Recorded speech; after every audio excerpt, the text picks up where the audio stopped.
Short run के अंदर equilibrium को हमने समझा है दो अप्रोचेस से। पहली अप्रोच हमने समझी थी AS is equals to AD वाली। दूसरी अप्रोच के अंदर अपन ने बात की थी S is equals to I, right. तो इन दोनों ही अप्रोचेस को समझने के बाद में हम ये बहुत अच्छे से समझ चुके थे कि हम इक्विलिब्रियम पॉइंट पे किस तरीके से पहुंचते हैं, है ना।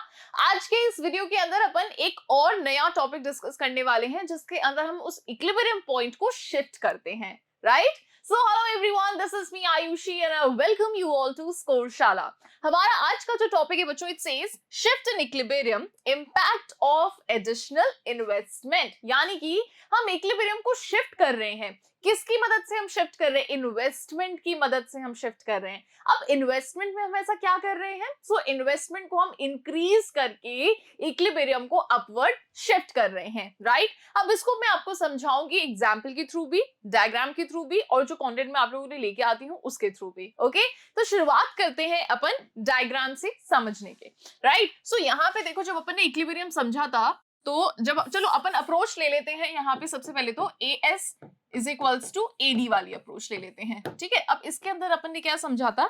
ये हमारा है वाई एक्सिस, ये है हमारा एक्स एक्सिस, ठीक है। इसको मैं थोड़ा सा यहाँ पे क्योंकि जब भी अपन डायग्राम बनाते हैं तो it is very much important कि हम हर चीज, हर एक्सिस को हम लेबल करें, ठीक है। ओरिजिन क्या है उसको भी अपन यहाँ पे मेंशन करें। ओके, चलिए। तो हमने हमेशा से क्या देखा है कि हमारी जो इनकम होती है वो जीरो से स्टार्ट हो सकती है, और हमें ये भी पता है कि y is equals to S, right. अब फिर अपन ने इसके बारे में भी बात करी कि थी कि जो हमारी डिमांड होती है, यानी कि जो एग्रीगेट डिमांड होती है, वो कभी भी जीरो से स्टार्ट नहीं होती है। अब इसके पीछे का लॉजिक क्या है कि भाई इंसान को सर्वाइवल के लिए कुछ ना कुछ तो वो एक्सपेंडिचर करेगा ही, राइट। तो वो कभी भी भूखा नहीं रह सकता। तो आपकी जो डिमांड होती है, एग्रीगेट डिमांड जो होती है, वो कभी भी जीरो नहीं हो सकती। आपकी इनकम नो डाउट जीरो हो सकती है, लेकिन एग्रीगेट डिमांड कभी भी जीरो नहीं हो सकती है। डन। तो एग्रीगेट डिमांड चलो अपन ले लेते हैं इस पॉइंट से, ये हम कर लेते हैं यहाँ पे एग्रीगेट डिमांड। अब हमें पता है टू सेक्टर क्लोज्ड इकोनॉमी के अंदर एग्रीगेट डिमांड के दो कंपोनेंट्स होते हैं, है ना। पहला क्या होता है? House hold sector. दूसरा क्या होता है? अपना प्रोड्यूसर सेक्टर। अब हाउस होल्ड सेक्टर जब डिमांड क्रिएट कर रहा है, जब वो खर्चा कर रहा है, एक्सपेंडिचर कर रहा है, तो किस चीज के लिए कर रहा है? कंजम्पशन के लिए कर रहा है।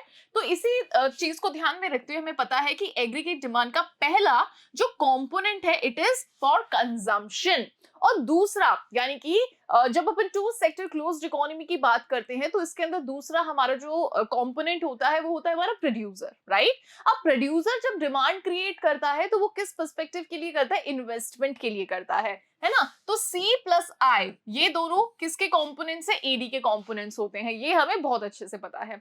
सो यहाँ पे एएस और एडी हमने दोनों बना दिया है। किस पॉइंट पे ये दोनों एक दूसरे को इंटरसेक्ट कर रहे हैं? सो बच्चों, ये वाला जो पॉइंट है इसको अपन मेंशन कर देते हैं E।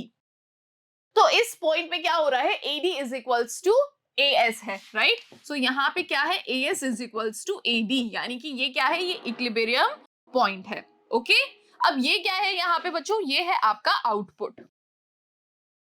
नाउ अब आते हैं अपन अपने आज वाले टॉपिक पे। भाई ये सारी चीजें तो वो हैं जो कि अपन ऑलरेडी पढ़ चुके हैं, है ना। अब अपन आज जिस चीज को अपन डिस्कस करने वाले हैं उसके बारे में अपन बात करते हैं।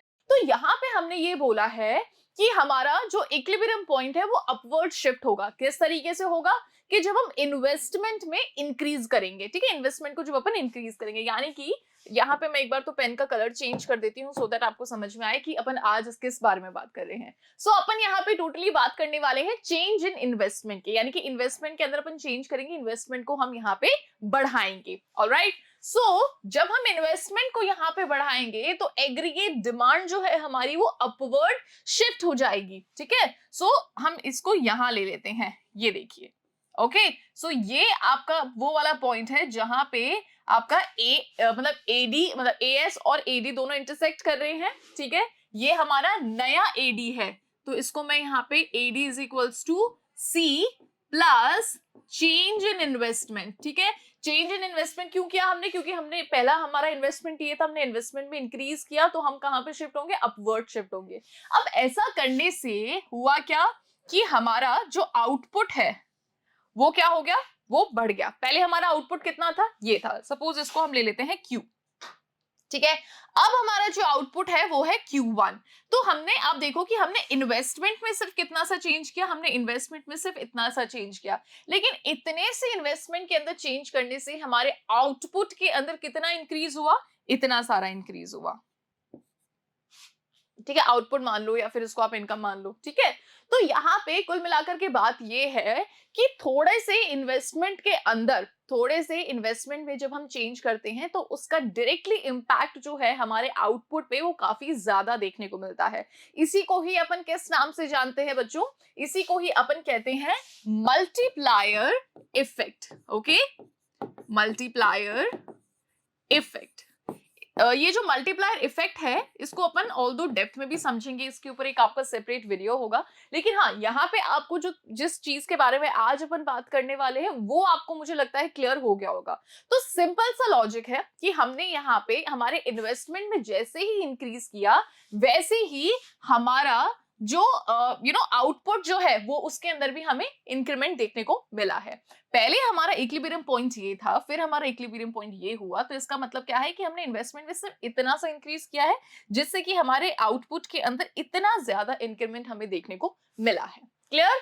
तो मुझे लगता है ये डायग्राम के थ्रू आपको क्लियर हो गया होगा। अब अपन चलते हैं उस कंटेंट के ऊपर जो कि मैं आप लोगों के लिए लेके आई हूँ, इसको थोड़ा सा समझते हैं, फिर एक एग्जांपल भी दूंगी मैं आपको, उससे आपको और अच्छे से समझ में आ जाएगा। ठीक है, तो shift in equilibrium, impact of additional investment. अब एडिशनल इन्वेस्टमेंट यहाँ पे हम क्यों बोल रहे हैं? क्योंकि जो इन्वेस्टमेंट ऑलरेडी हमारे पास में था उसके अंदर अपन और मतलब ऐड कर रहे हैं, हम इन्वेस्टमेंट के अंदर चेंज कर रहे हैं, जिसकी वजह से हमारा जो इक्विलिब्रियम पॉइंट है वो अपवर्ड्स शिफ्ट हो रहा है।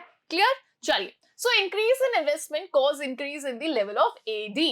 अब जैसे ही हमने इन्वेस्टमेंट को इंक्रीज किया है वैसे ही हमारा जो एग्रीगेट डिमांड है उसके अंदर भी हमें इंक्रीमेंट देखने को मिला है।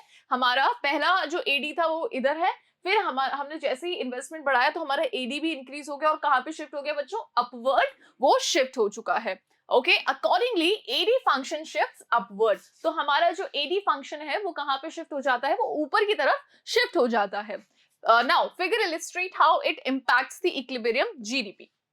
सो ये रहा आपका फिगर, वही जो अपने फर्स्ट स्लाइड में डिस्कस किया है वही ये चीज यहाँ पे है। ठीक है, तो यहाँ पे थोड़ा सा आपको और अच्छे से क्लियर समझ में आ रहा होगा। ये है आपका जो 45 डिग्री पे है, ये है आपकी इनकम यानी कि एग्रीगेट सप्लाई।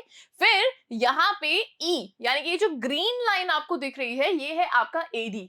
एडी कौन से सेक्टर में? क्लोज्ड इकोनॉमी के अंदर जो टू सेक्टर मॉडल है उसके बारे में अपन यहाँ पे बात कर रहे हैं, जिसके अंदर जब अपन टू सेक्टर इकोनॉमी को जब हम कंसिडर कर रहे हैं तो इसके अंदर अपने टू कंपोनेंट्स होते हैं, एक होता है हाउस होल्ड और एक होता है प्रोड्यूसर। कंजम्पशन एंड इन्वेस्टमेंट, इन दोनों चीजों को आपको ध्यान रखना है। So AD is equals to C plus I. अब यहाँ पे क्या है कि अब हमने इन्वेस्टमेंट के अंदर चेंज किया है, अब हमने इन्वेस्टमेंट को बढ़ाया है, तो हमारा जो एग्रीगेट डिमांड है वो ऊपर की तरफ शिफ्ट हो गया है, चेंज हो गया, वो किस में कन्वर्ट हो गया? AD1 में वो कन्वर्ट हो गया है। तो AD1 के अंदर जो मतलब जो कंपोनेंट्स है वो कौन कौन से हैं? C plus I plus change in investment. ठीक है, तो या तो आप इसको चेंज इन इन्वेस्टमेंट लिख लीजिए या फिर इसके अंदर तीनों आप इसको ऐड कर सकते हैं। ठीक है, तो पहला जो आपका इक्विलिब्रियम पॉइंट था वो आपका ये था A। अब जैसे ही हमने इन्वेस्टमेंट के अंदर इंक्रीज किया है तो हमारा इक्विलिब्रियम पॉइंट कौन सा है? B। तो हमने जो इन्वेस्टमेंट है उसको तो सिर्फ इतना सा इंक्रीज किया है। ठीक है, इन्वेस्टमेंट के अंदर चेंज हमने सिर्फ इतना सा किया है, लेकिन उससे हमारी जो इनकम है, जीडीपी है, हमारा जो आउटपुट है उसके अंदर हमें इतना ज्यादा चेंज देखने को मिल रहा है। ओके, सो मुझे लगता है ये डायग्राम के थ्रू आपको अच्छे से समझ में आ गया होगा। सो OJ is the initial level of equilibrium GDP. अब यहाँ पे आप देखिए एक बार, जो OJ है यानी कि दिस वन OJ, ये क्या है आपका? ये इनिशियल लेवल है of equilibrium GDP due to additional investment. अब जैसे ही हमने इन्वेस्टमेंट बढ़ाया the AD function shifts upwards, तो हमारा जो एडी फंक्शन है वो ऊपर की तरफ शिफ्ट हो गया है। It is now indicated by C plus I plus change in investment. It caused an increase in equilibrium GDP from OJ to OK. अब जैसे ही हम शिफ्ट हुए ऊपर की तरफ तो हमारा जो इनकम है, जीडीपी है, आउटपुट है, वो OJ से कितना हो गया? OK हो गया है। ठीक है, ये देखिए इतना जो आपका यहाँ पे जो इनकम है वो आपकी बढ़ती हुई आपको दिख रही है। Correct? Now, in figure, owing to an additional investment, level of income increases from OJ to OK. So, जैसे ही यहाँ पे हमने इन्वेस्टमेंट को बढ़ाया है, तो हमारी जो इनकम लेवल है, ठीक है, आउटपुट लेवल कह लो, इनकम लेवल कह लो, जीडीपी कह लो, वो हमारा जो OJ था उससे OK हो गया है, यानी कि कहीं ना कहीं ये बढ़ गया है. Increase in income is equals to JK. Compare it with the size of additional investment, यानी कि EF. अब यहाँ पे EF क्या है, ये देखते हैं जरा. तो ये हमारा क्या है, चाहे आप इसको कंसिडर कर लो, चाहे आप इसको कंसिडर कर लो, ये दोनों एक ही मतलब एक ही मेजरमेंट पे है. तो इतना हमने क्या किया है, इन्वेस्टमेंट के अंदर चेंज किया है, जिससे कि इतना हमारा क्या हुआ है, हमारी इनकम के अंदर हमें चेंज देखने को मिल रहा है. You will find increase in income is more than increase in investment. हमने यहाँ पे क्या ऑब्जर्व किया कि इंक्रीज इन इनकम जो है वो ज्यादा है किससे, इंक्रीज इन इन्वेस्टमेंट से. ठीक है, सो यहाँ पे मैं इस चीज को मेंशन कर देती हूँ that change in income is more than change in investment. This is the conclusion जिस पे हम यहाँ पे पहुंचे हैं इस डायग्राम के थ्रू समझ के. ठीक है, तो यहाँ पे मैं आपको डायग्राम के थ्रू समझा चुकी हूँ, जो रिटन कंटेंट है उसके थ्रू आपको मैं समझा चुकी हूँ. अब मैं आपको एक एग्जांपल देती हूँ. अब एग्जांपल से भी इस ये जो टॉपिक है इसको मैं आपको बिल्कुल क्लियर करती हूँ. ठीक है, तो चलिए, ये जो एग्जाम्पल है इसके अंदर आपको थोड़ा सा ना विजन वाइज आपको पूरा सा ऐसे इमेजिन करना होगा कि हम एक मार्केट में हैं, है ना. मार्केट में जब हम घुस रहे हैं तो हम दिमाग में मतलब हम घर से ये सोच के निकले हैं कि भैया आज हम अच्छे अच्छे कपड़े खरीदने जा रहे हैं. ठीक है, तो हम मार्केट में गए, हमारे पास में अच्छा खासा पैसा है जेब में, ठीक है, हम अच्छे खासे कपड़े खरीदने के लिए निकले हैं घर से, तो हम ये सोच रहे हैं कि यार अच्छी दुकान से ही खरीदेंगे. ठीक है, तो पहली दुकान में जब आप घुसे तो आपने देखा कि यार छोटी सी दुकान है, कोई मतलब बैठने की व्यवस्था नहीं है, कपड़े भी हाँ ठीक है. तो उस दुकान को घुसते से आपने जज कर लिया, आपको लगा कि यार नहीं यार यहाँ पे तो हमें अच्छी चीज नहीं ही मिलेगी. ठीक है, फिर क्या हुआ कि फिर आपने कहीं दूसरी जगह से ले लिए कपड़े. क्लियर. अब कुछ टाइम बाद में, कुछ 6 महीने 7 महीने बाद में आपके दिमाग में फिर आया कि चलो यार कपड़े लेने चलते हैं. आप फिर वापस से उसी मतलब उसी मार्केट में गए जहां से आपने पहले लिए थे. फिर आप देखते हो कि पहले जब आप आए थे 6 महीने पहले, तो जिस दुकान को आपने देखा था और सोचा था कि यार ये कैसी दुकान है, मतलब इसके अंदर तो कुछ भी नहीं है, यहाँ से तो आपको कुछ नहीं मिल सकता, आप देख रहे हो कि वहां पे उसने इन्वेस्टमेंट करके, जो वहां का मालिक था, उस दुकान का जो ओनर था, उसने इन्वेस्टमेंट किया, अपनी दुकान को थोड़ा सा बड़ा बना दिया, है ना. कांच के दरवाजे लगा दिए, एकदम सुंदर सी लाइटिंग्स कर दी है, एसी लगा दिया है, मतलब उसने अपनी दुकान में क्या किया है, इन्वेस्टमेंट किया है, पैसा खर्च किया है. ठीक है, अब आप जब उस दुकान में घुस रहे हो तो आपको थोड़ी सी पॉजिटिव फीलिंग आ रही है, आपको लग रहा है कि हाँ यार चलो अच्छा खासा यहाँ पे कपड़े हमें मिल सकते हैं. ठीक है, तो जैसे ही आप वहां पे बैठते हो, आपको एकदम से चाय कॉफी और कोल्ड ड्रिंक वगैरह आपको सर्व होती है बड़े अच्छे से. आपको वहां पे जो सेल्समैन होता है वो आता है, वो आपको कपड़े दिखाता है, आपको बहुत पसंद आते हैं, जो रेंज है वो भी आपको अच्छी लगती है. तो आप सोचते हो कि यार हाँ ठीक है, चलो अब आज हम यहीं से कपड़े लेके चलेंगे, आज हम आगे नहीं देखेंगे. ठीक है, तो अब डिफरेंस समझना. डिफरेंस क्या था कि पहले जब आप 6 महीने पहले जब आप आए थे तो ये इस दुकान के अंदर आपको ज्यादा कुछ अच्छा देखने को नहीं मिल रहा था. आपने जज कर लिया कि यार यहाँ से हमको अच्छे कपड़े नहीं मिलेंगे. 6 महीने बाद जब आप आते हो तो आप क्या ऑब्जर्व करते हो कि वहां का जो ओनर है उसने इन्वेस्ट किया अपनी दुकान के अंदर, इन्वेस्टमेंट बढ़ाया उसने एसी लगा दी, लाइट्स अच्छी लगा दी, कांच के दरवाजे लगा दिए, अपने स्टॉक के अंदर उसने इंक्रीज कर दिया अपने स्टॉक को, अच्छा स्टॉक वो लेके आ गया, रेंज उसने अच्छी रखी. तो कहीं ना कहीं जब उसने अपना इन्वेस्टमेंट बढ़ाया तो उससे क्या हुआ कि आप 6 महीने बाद में जब आप यहाँ पे आए हो तो वहां से आप पैसे खर्च करके ही निकले हो, यानी कि आपने वहां पे शॉपिंग करी है, आपने किसी ना किसी की इनकम क्रिएट करी हो, तभी फिर आप वहां से निकल रहे हो. ठीक है, तो 6 महीने पहले जब उसने इन्वेस्टमेंट नहीं किया था, उस शॉपकीपर ने जब इन्वेस्टमेंट नहीं किया था, तो उसकी इनकम में भी इतना इंक्रीमेंट नहीं देखने को मिला था.